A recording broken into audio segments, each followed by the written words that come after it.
if you make it important, they'll make it important, especially when you can connect it to how they are able to thrive in their role as a result of embodying those behaviors that connect to those core values. This episode is brought to you by my book, Speak From Within. Learn how you can engage, inspire, and motivate any audience. You can also download my 4 simple tips to make starting any conversation a breeze at the link in the show notes.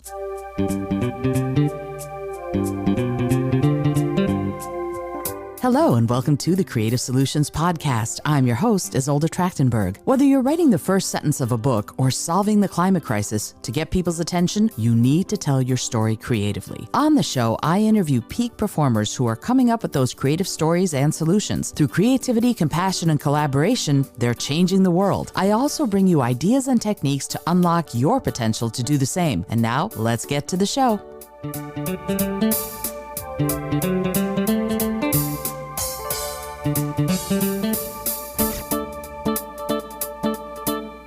Hello and welcome to the Creative Solutions Podcast. I'm your host, Isolde Trachtenberg. Thank you so much for taking the time to listen. I'm super excited to bring you this week's guest.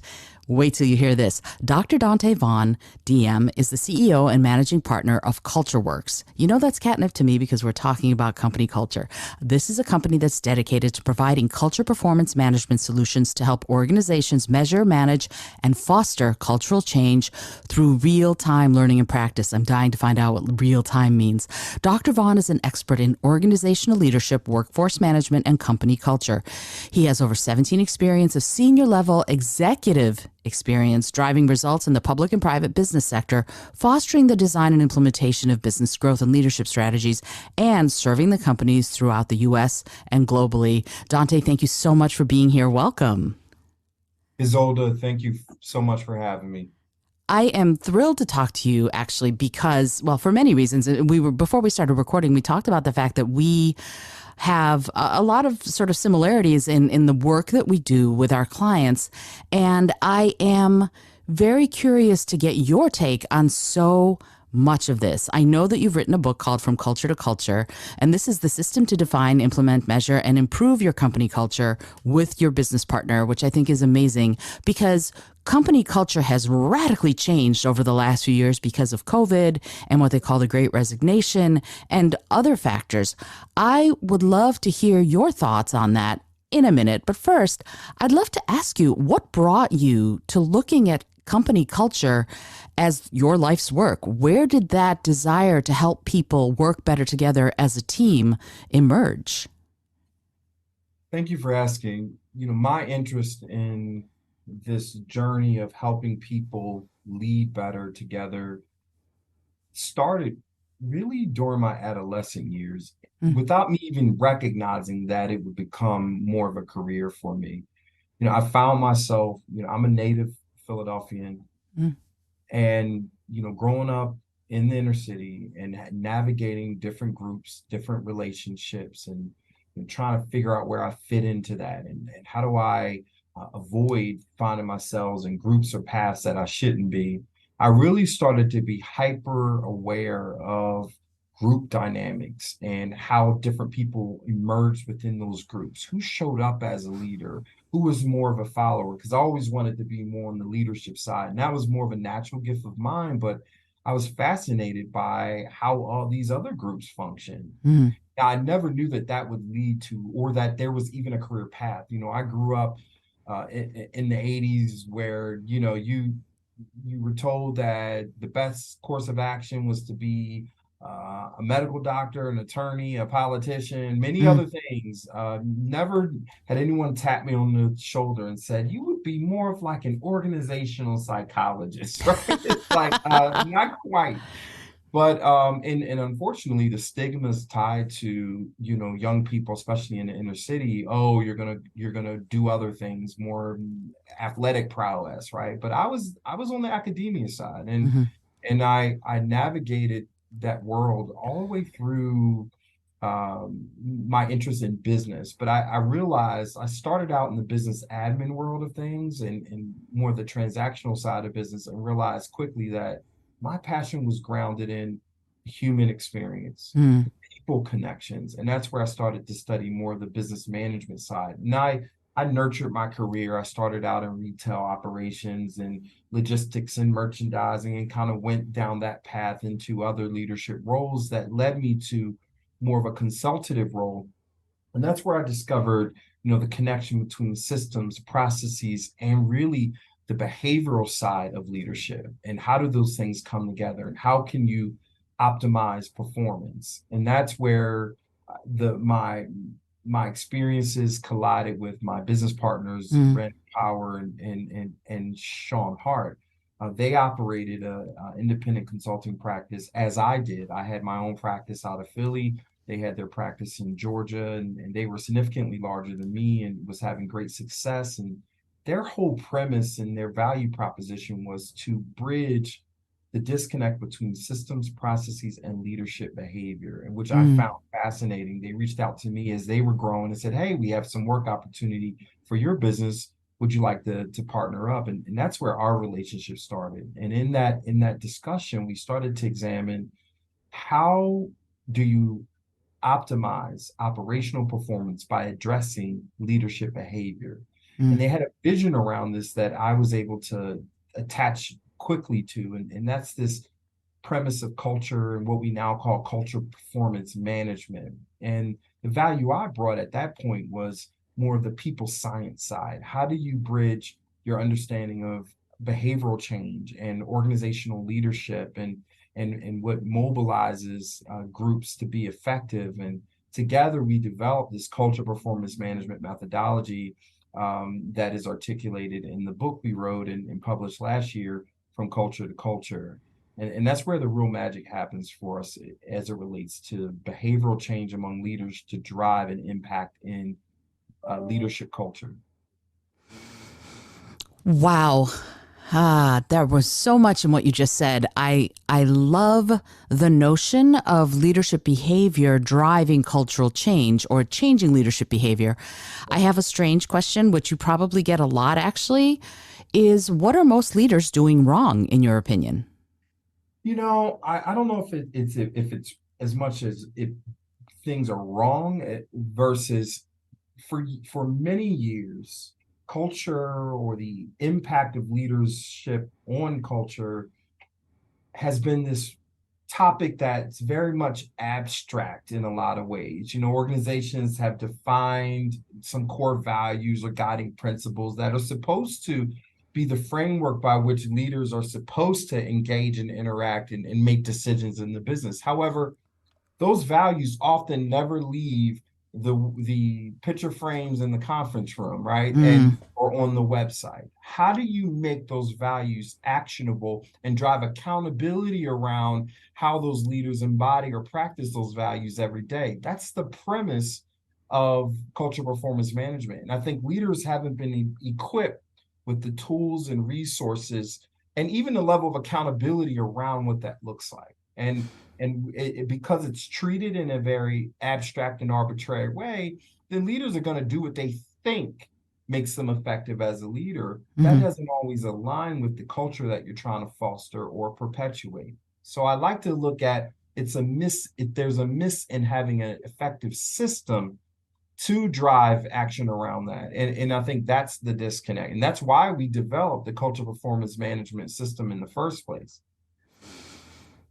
That's so interesting because leaders don't know what they don't know in that situation in what you're saying. And they haven't had any sort of a framework to really look at it from performance driven experience of their staff.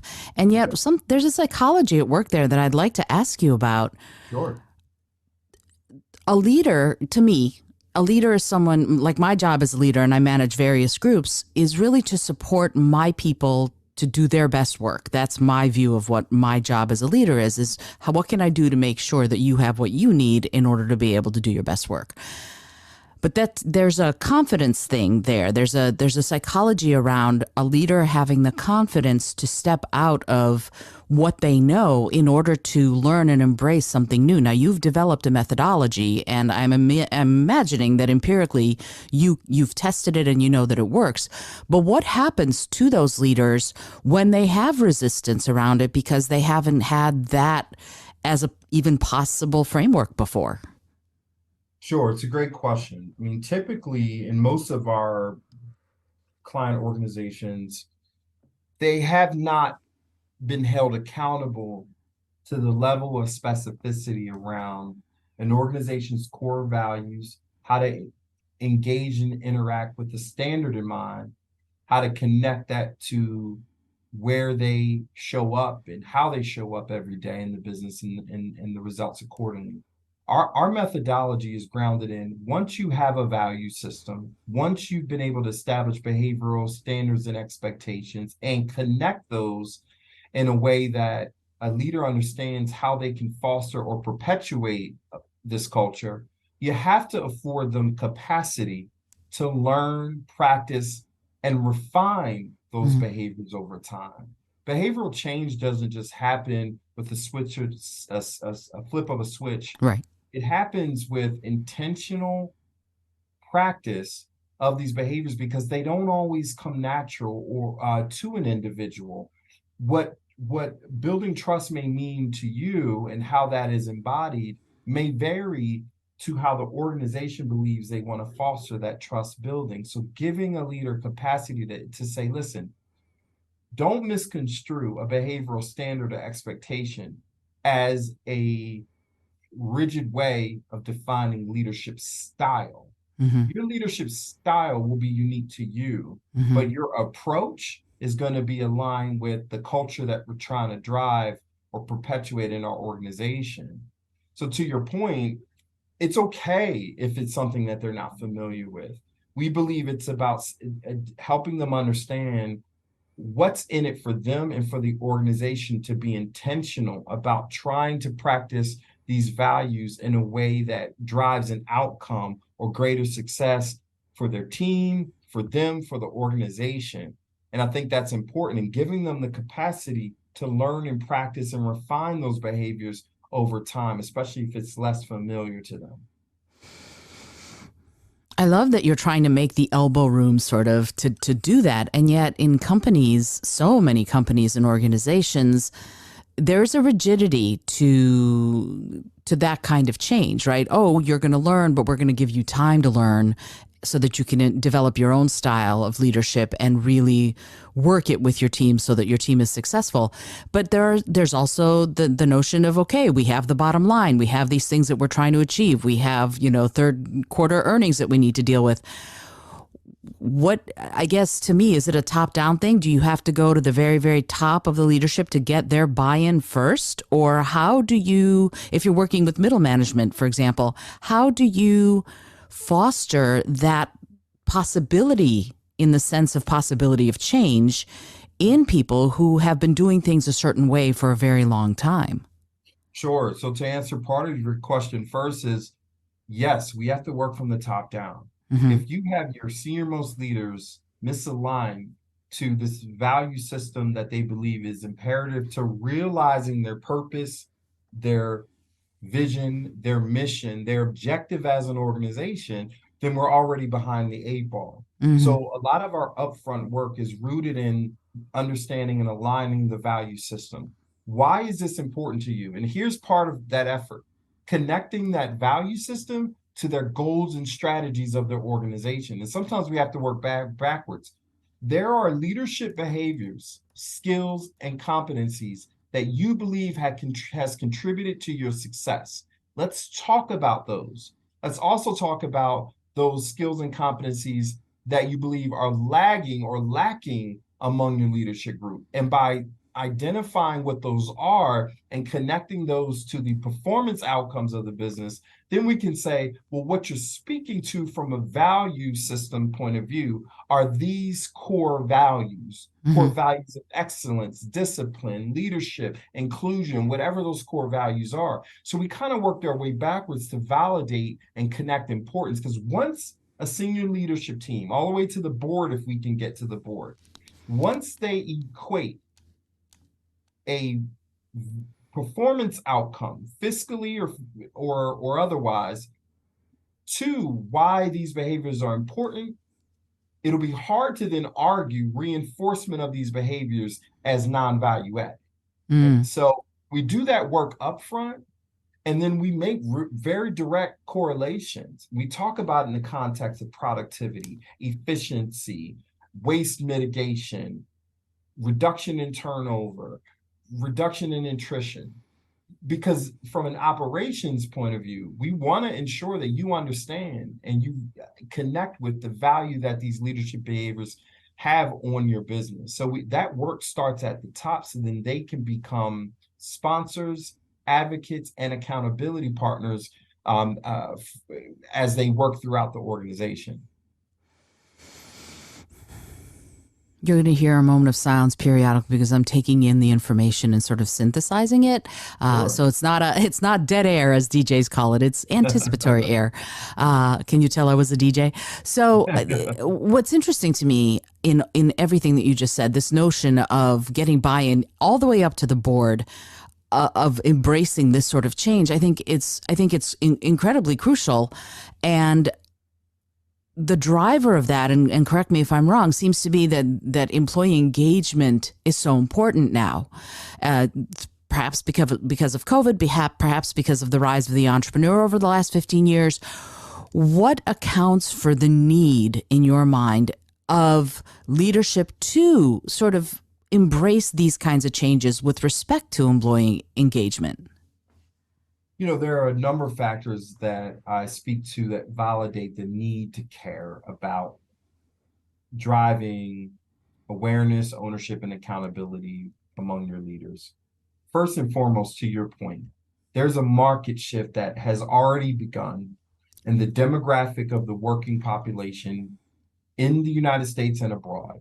Over 55% of the working population consists of millennial and younger generations.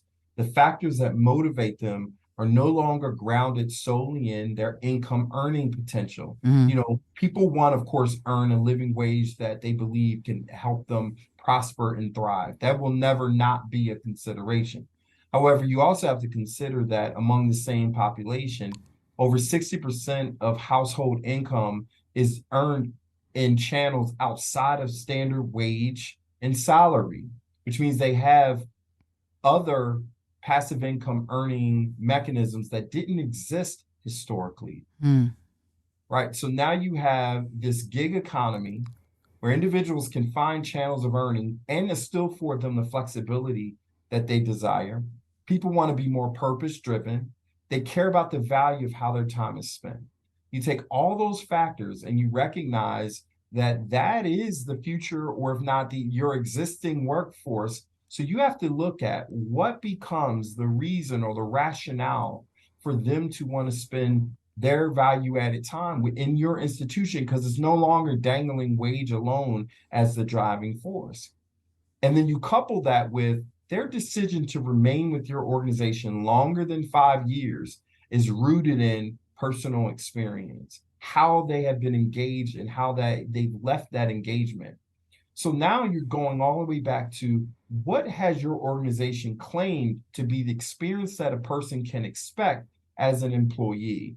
And do you have credibility and validity behind what you claim? Or is that experience real? Because if it isn't, over time, that's what's contributing to your high turnover and attrition within your organization. So now it comes down to, well, who fosters or perpetuates that experience? Your leaders. They own that responsibility. I oftentimes engage in conversation and I'll ask the room, what do you think you're paying for when you bring an employee on? Well, I'm paying them to do a job. Well, that may be the output you expect, but what are you actually paying for? And they said, well, I'm to perform a duty. I said, no, you're not. What you're paying for is an individual's time. Now, you as a leader have validated that they have a certain set of skills and competencies that they can bring to you, realizing your purpose, your vision, your mission. But it's up to you as a leader to draw that out of them or to optimize their performance potential. But what you're actually paying for is not the output. Now, maybe in a bonus program or performance bonus scenario, but in actual wage, you're paying for time. And then that employee's measuring, what am I getting for my time?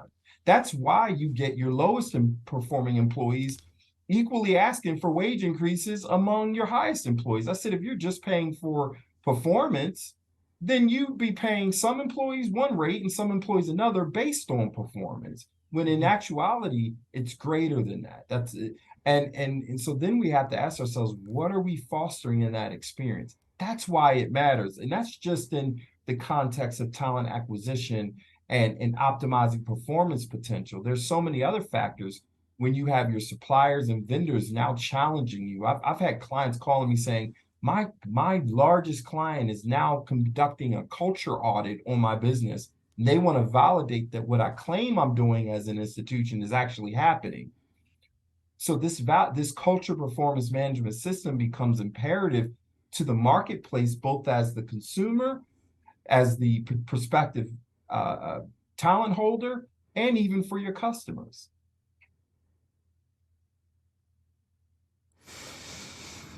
So fascinating. I'm curious about something because it sounds honestly, it sounds huge, right? When you're talking about it in this way, it's both gigantic and in some ways minuscule because there's so much to pay attention to. And the great Tom Peters was on the show. He's been on the show a couple times, but he was talking about something that's one of his favorite ways to describe leadership. He says it's leadership through wandering around, in that the leaders, the managers of organizations, best find out what's actually happening, what's, boots on the ground, by wandering around the organization, by knowing the people who are working with them and for them. And it sounds to me like you're pretty well aligned with that. But the question I have is, how do we change these things? And I know you outlined a methodology from culture to culture, but how do we get this kind of really, in many ways, radical change to happen day to day? And I'm familiar with Tom Peters as well, right? And he's the extreme humanism guy, I think. Yes, he is. I get it. And he's right in the context of the importance or the impact of human connection. At the end of the day, we define culture as the values we share, the language we use, the behaviors we display, the connections we make. Values, behaviors, language, and connection. That's what makes up culture in the broad context as well as organizational. So when you think about it in that context, how do we begin to mobilize and align leaders around this leadership culture we're trying to foster? Again, not misconstruing leadership culture with leadership style. Leadership culture then is required to first, let's get alignment on our core values. Let's in our beliefs. What should be our guiding principles that help us approach our engagement, our interaction, and even our decision making when all else fails? When we don't have a standard operating procedure or some kind of process map, what's going to help us inform our engagement and our decision making practices? Our core values and our beliefs become the framework for that. Okay, so values we share as a collective.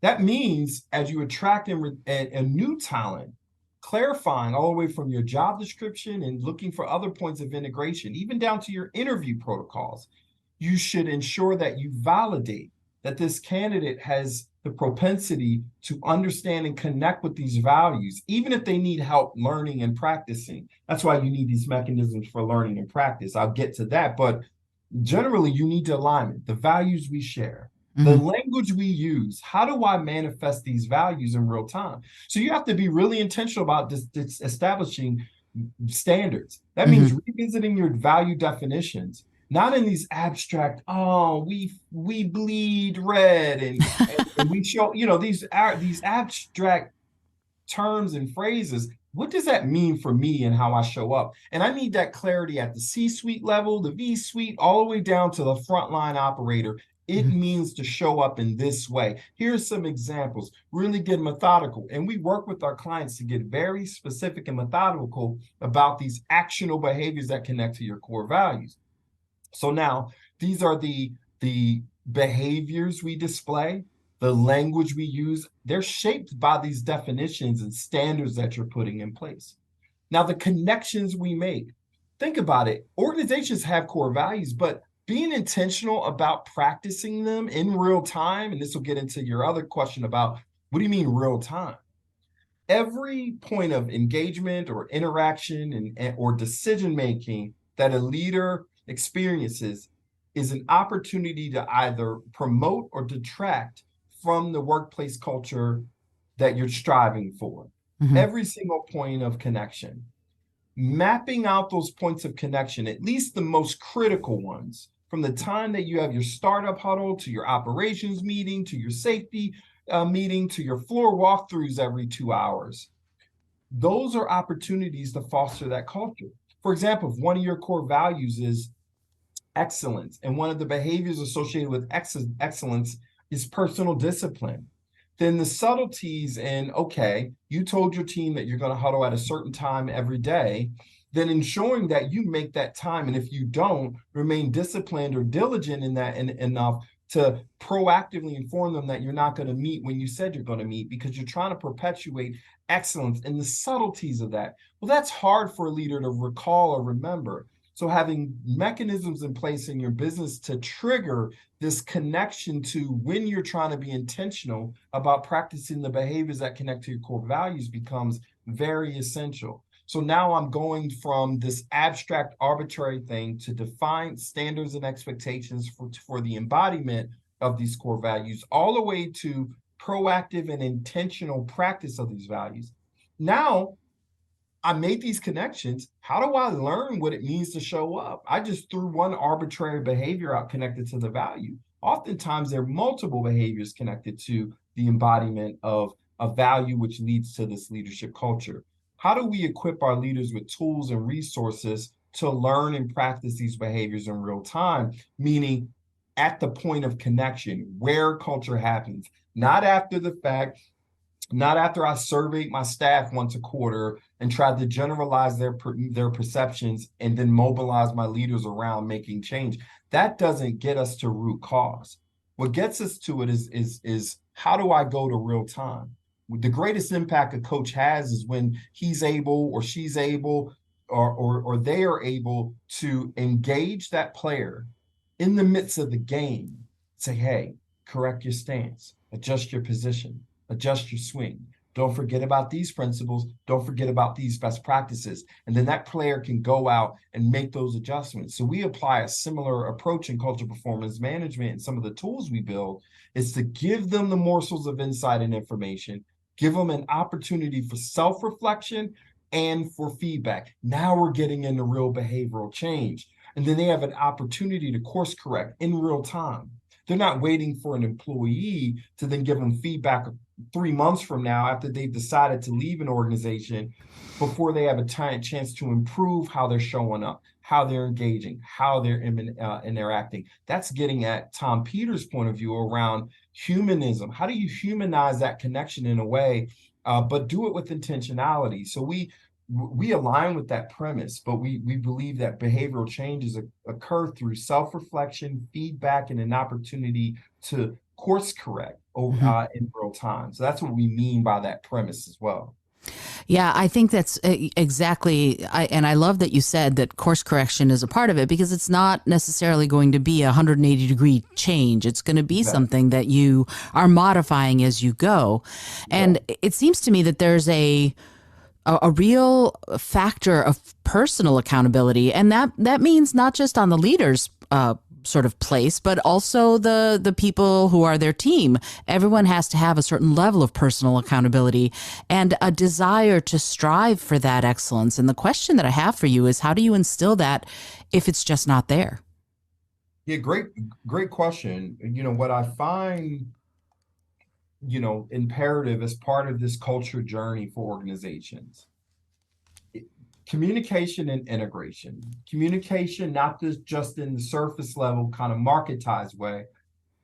Communication in terms of, this is what enables us to exist as an organization in terms of how we show up, how we engage and interact, commitments that we can make around that at all levels of the organization, and how it manifests in how you show up and in the value contribution you make. So I think communication and navigating that through a deeper lens, it becomes imperative all the way to the front line. Once people start to connect what's important and there's some evaluation and measurement around it, you're going to be more inclined to start to want to act upon it. And there's a saying in the book, that we reference, you promote what you permit. At the end of the Mm. day, if this culture is imperative to your success and realizing your purpose for existing as an institution, then it is equally imperative for you to drive accountability when you see individuals at any level of the organization failing to embody those core values. So if you make it important, they'll make it important, especially when you can connect it to how they are able to thrive in their role as a result of embodying those behaviors that connect to those core values. So I think that's important. Now, the integration piece is you make it a part of people's existence from the time that they walk in. We call that sort of the culture path. How do you make it such an important nuance to how everyone operates? From your communication centers throughout your organization to your meeting agendas? Are there moments to reflect on how this culture is being realized and lived every day? And then there's methodology to this, as you referenced earlier. We believe and we apply principles of social learning theory and experiential learning theory. Experiential learning theory ties to behavioral change process. Social learning theory ties to how do you start to see these behaviors perpetuated at multiple levels of an organization. Once I get a sense on how I can expect you to engage and interact with me and what that standard or that expectation is, I start to adopt or adapt to those behaviors. And that's how culture or multicultures are adapted. If I don't align with those exchanges or the approach in that exchange, I start to stand out. Then the question becomes, is this a culture fit or not? And Mm. sometimes it isn't. So you're going to have, I always say, look, if you're going to really drive this forward, you're going to find that there's about 10 or 15% of your organization who simply doesn't fit the culture you're trying to drive for. So then you have to ask yourself, how important is this culture to you? And you may have to have some hard conversations with folks because they don't align and possibly could even be holding your organization back. Now, those are some tough conversations for sure. And yet at the same Yeah. time, with your idea of course correction, it seems to me that there would be the opportunity for that person, that staff member, to course correct themselves, right? If they're not aligned with the mission, is there, and if so, what is it, a process to help them course correct within that framework? Yes, I mean, when we have a 7 pillar framework. The first 3 pillars are about fostering alignment, awareness, consciousness, or what we call cultural consciousness. But now we have to actually learn, practice, measure, and refine how you show up and practice these behaviors. Mm-hmm. And that's pillars 4 through 7. That's the crux of the behavioral change process. Mm. Let me provide you. Now we adapt the microburst learning approach that says, look, classroom training, there's a time and a place, and we will support that to some extent and try to make it as active of a learning experience as possible. But from an experiential learning standpoint, we believe in a real-time approach. So we believe in providing mechanisms for reinforcement of behavioral standards and principles in real time. We like microburst learning opportunities where it's very actionable. Hey, you're practicing trust today. Part of being trust or trustworthy as a leader is to be, for example, one behavior is transparency. Here are some tips on how to be more transparent as a leader as deemed appropriate for the level that you're engaging within your organization. Here's some quick tips that you can apply. Not next week, not next year. You have a meeting in 20 minutes. Mm. Let's look at that in the context of how you're going to be intentional about practicing transparency in the upcoming meeting, right? And then after that meeting, I want you to self-reflect. How well do you think you practice these core competencies or behaviors that we reflected on being a transparent leader? And by the way, we invited someone to that connection to observe you and give you feedback. Could be your direct reporting manager, supervisor. It could be just an accountability partner in your organization. For some, they may even want their employees to do it. Now, we always allow the leadership to hold one another accountable and learn what it means to show up that way. And through social learning, your employees will follow. But nonetheless, you have a channel of self-reflection, you have a channel of feedback, and now you have an opportunity based on that self-reflection and feedback to digest that microburst learning or those principles differently And then guess what? You get another swing at the bat on the field in real time.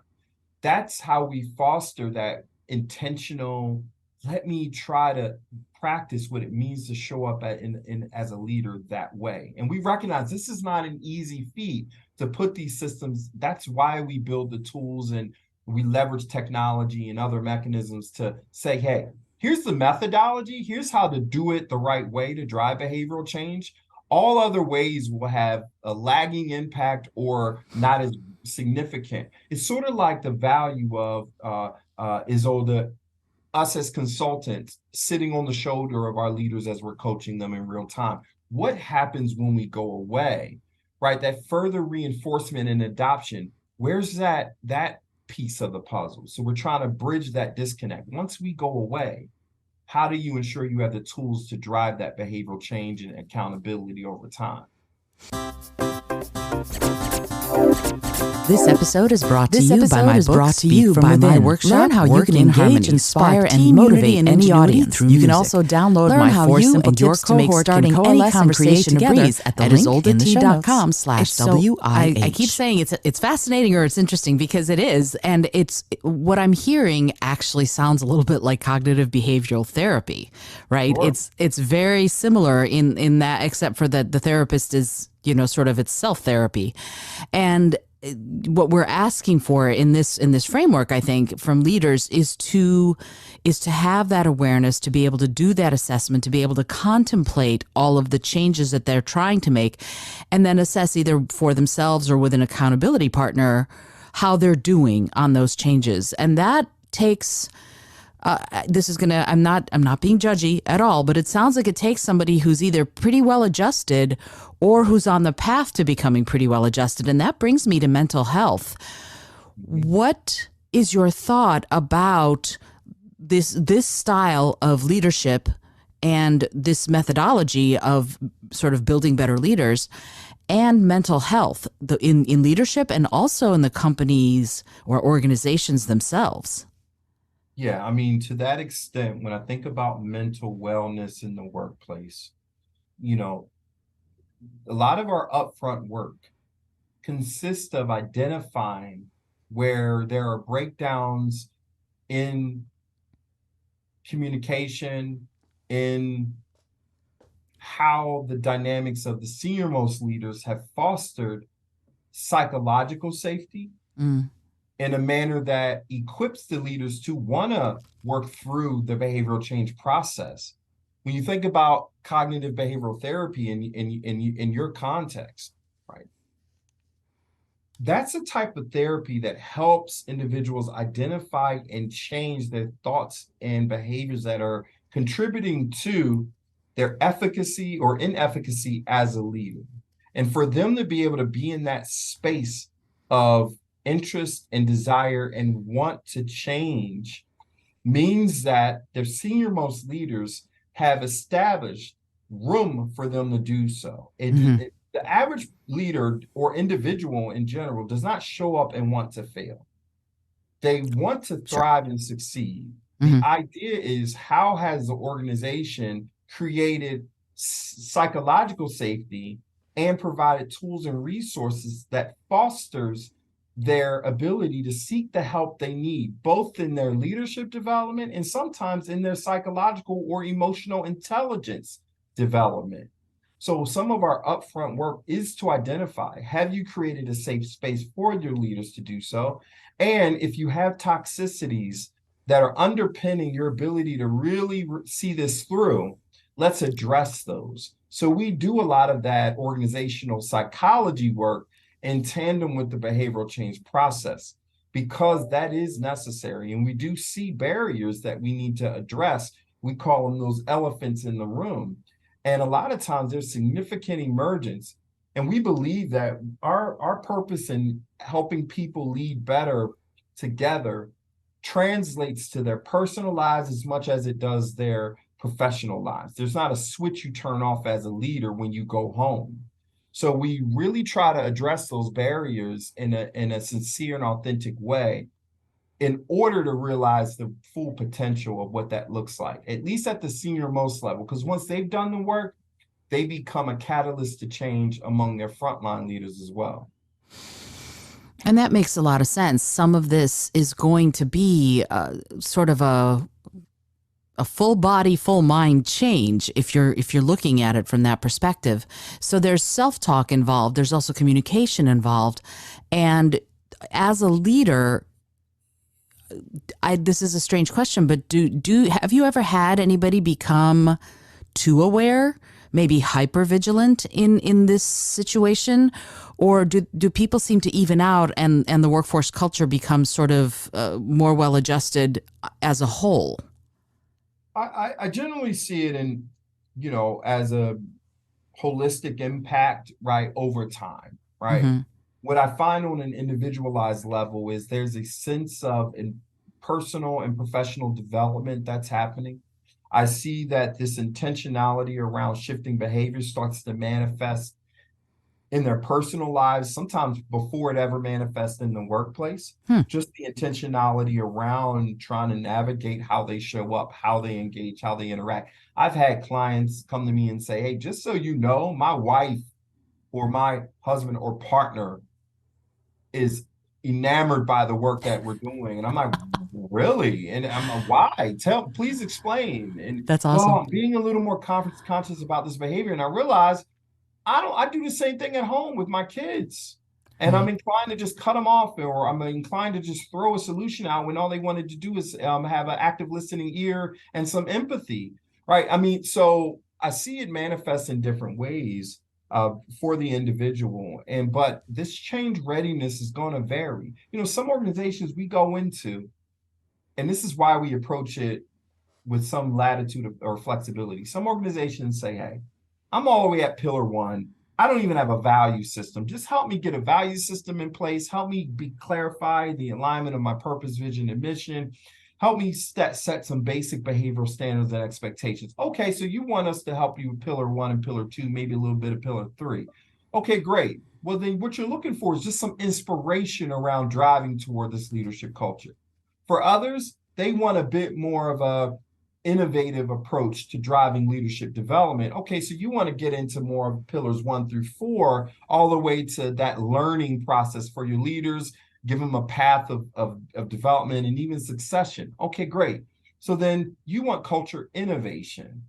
And then you have some who are at a point of either need or readiness or both to drive true transformation. And that's where we're getting into really getting at the toxicities, the barriers, the mental wellness piece. That is more of a transformative approach. And not every organization is ready for that or wants that. So we try to say, I'm going to meet you where you are and let's navigate this process because we recognize it can be a significant lift. But that's why we build the tools and resources that we have so that you don't have to bear all of that burden alone. That makes a lot of sense to me. And yet again, this is, and I know you work with leadership, so I get that.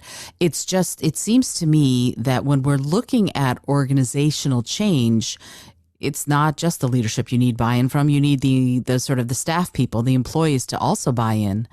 And the question I have for you is that there are some who advocate for a more sort of consensus oriented organizational style. How does that align with what you do when you're working with leadership and making these pillars become part of their organization?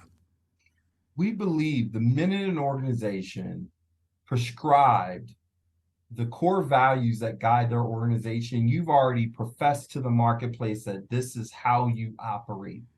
Your employees at large do not get to define how you think what they believe they want the culture to be. Mm-hmm. You as the senior most leaders and visionaries and drivers of the business owe your staff, owe your employees guidance around here's the culture we work to foster as leaders and why it's important to realizing our purpose as an institution, not the other way around. Mm-hmm.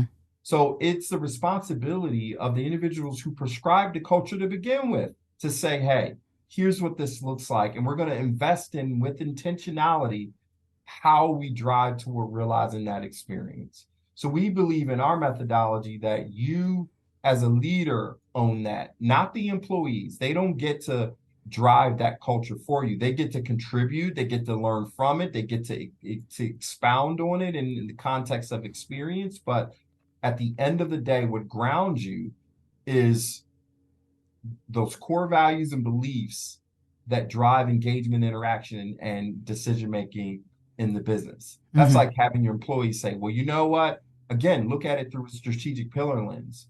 Would you ever let your employees alone declare why you exist, how you exist, and all of the investments you're going to make to realize your existence? Like, no, you're going to have a foundation and then leverage employees from an innovation point of view. But that initial responsibility rests with senior leaders. So that leads me to before we finish up fully, that leads me to my last question about this, and that is, what in your mind does a successful workforce culture look like? That's a great question, right? I don't have any ideological view on the core values that you believe are important for your organization I guess, shape your culture. What I Mm-hmm. can say is a successful workplace culture is one where everyone is aligned with the core values and beliefs that shape how they show up and operate every day, how they come together collectively to engage, interact, and drive outcomes as a business. You need a level of alignment and in broad context. The consensus understands and aligns with the culture and celebrates it because they recognize how that impacts their lives and the lives of others. That's part of that healthy workplace culture. A healthy workplace culture is one where when there is misalignment to how individuals are behaving and interacting, there's accountability at every level. The minute someone does not practice and with some intentionality those behaviors that align with this culture that has led to everyone's success, if someone's inclined to say, hey, friend, how you're behaving doesn't align with the culture here or our core values. And let's figure out why, and let's give you tools and resources to course correct. That's a healthy culture. A healthy culture recognizes that their objective is not grounded in trying to keep people happy every day. Happiness is an emotion that can ebb and flow, but the emphasis around people moving with intentionality, Mm. feeling purpose driven, feeling valued, and doing and experiencing these things by way of this culture system that you've developed. That's a healthy culture. So even in the midst of turmoil, you can ensure that your organization is going to be okay because we're grounded by these values and these beliefs. We hold each other accountable around those things because we believe in our purpose. We believe in our vision. We believe in the mission that we're all on to realize that purpose. That's a healthy culture. I could go on, but those would be three paramount pillars. And that's why we built our system to say, hey, we recognize it's not easy. Let's give you a pathway to realizing sustainability of a healthy culture. And it's not reactionarily realized through just, the results of an employee engagement survey. Yeah, I absolutely. Absolutely. And because those surveys are, unless there is authenticity around feeling like you can speak and be heard, and that there will be some accountability around that, those surveys become almost meaningless. So I completely understand. Donte, I am so grateful that you took the time to join me on the show today. I really, this is it's so fascinating and enlightening. And again, we align so much about around what we do that it's just a delight to get a chance to get your thoughts and your viewpoints. If people want to know more about what you're doing, what are the best ways to find you? So I encourage everyone to visit our website. It's www.getcultureworx. That's CultureWorx with an X as in xylophone. CultureWorx. GetCultureWorx.com. So you can read more about this premise of cultural performance management, you can see a number of blogs and videos. And of course, you can contact us right through our website. You could also visit us on any major social platform. You can look for Dr. Donte Vaughn or for CultureWorx on LinkedIn, on Facebook, even on Twitter. So you have an opportunity to connect with us there. We're even building out our repository of just various webinars and speaking engagements that I've taken part in to continue to get these insights around how to define, implement, measure, and improve your workplace culture in a real and intentional and proactive way. Fabulous. Thank you so much for that. All of that will be in the show notes, but I know people learn differently, so I like to have it on audio as well as the visuals in the show notes. I have one last question for you before we sign off. And it is a silly question, but I find that it yields some profound answers. And the question is this. If you had an airplane, environmentally friendly, of course, that could skywrite anything for the whole world to see, what would you say? Oh, man. If I had an airplane, I could skywrite something for the entire world to see. Mm-hmm. I would say, do I have a word limit? No. I guess we could have a plane with one of those banners, behind it or something. Cool. They charge by the letter. I know they do. So I would say,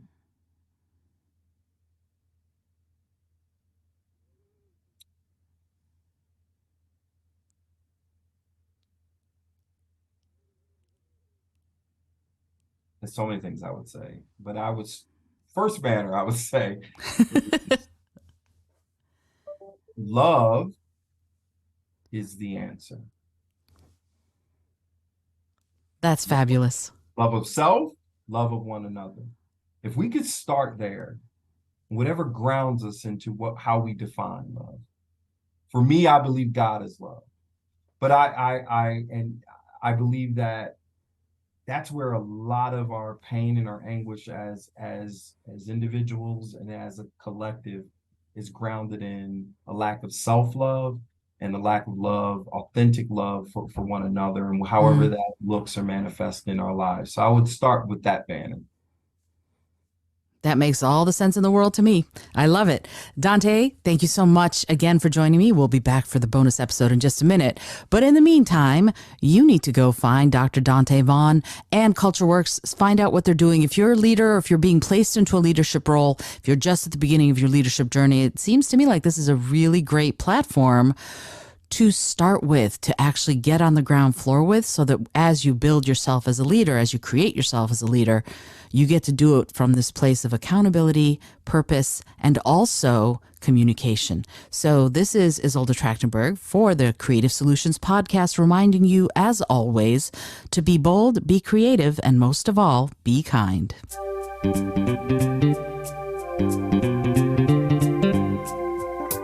Thank you so much for joining me today. I really appreciate you being here. Please subscribe to the podcast if you're new, and it would mean the world to me if you told a friend about it. Today's episode was produced by Isolde Trachtenberg and is copyright 2023. As always, please remember this is for educational and entertainment purposes only. Past performance does not guarantee future results, although we can always hope. Until next time, keep living what you believe in.